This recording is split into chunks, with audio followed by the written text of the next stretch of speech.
Hi, this is Stephen Leeb coming to you from Leeb, Leeb.com. Before I start, we again want to invite all of you that come and listen to us to sign up for our free e-letter. It's absolutely free and you'll get a lot of information from it. Turning to today's market, stocks finally sold off. For those of you who didn't believe the market could go down, today did prove that it could.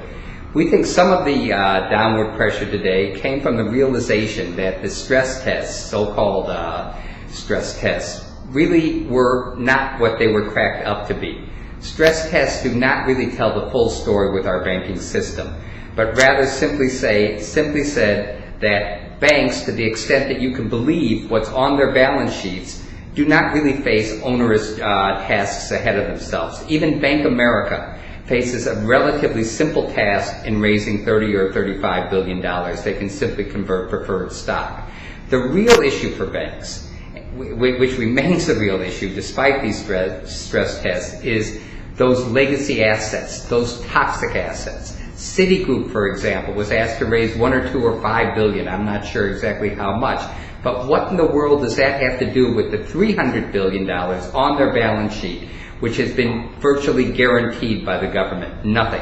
And the proof is really in the pudding, because banks are not lending, and that's the key. Today we got a record drop in consumer credit, and unless banks are lending, we're really not going to build up any real steam in this economy. We may get very slow growth, but we're not going to get really rapid growth, which the markets seemingly want at this point. So again, from the perspective of the stress test, I would not really breathe a deep sigh of relief. We still have a lot of work ahead of us in this economy, and for that reason we remain somewhat bearish on the market. We would not rule out, in fact, a test of those March lows. We think downside here is much greater than upside. We don't know when the market will turn. We don't know whether we'll hit 1,000 or not, but we would be very, very careful at this point. One other quick outline, one other quick data point. Today we saw probably a record divergence between the so-called bond market and the tip market. Cutting through it, without going into any great details, what this suggests is that investors are becoming much more conscious of the coming inflation and much less worried about the world falling apart. That might be a good realization, especially in the face of very, very strong Chinese growth.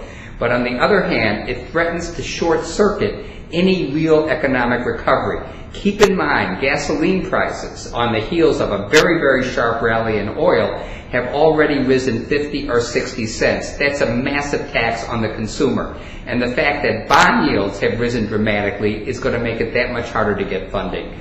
So putting all these factors together, again, it just doesn't seem we have the pieces in place for a sustained market rally.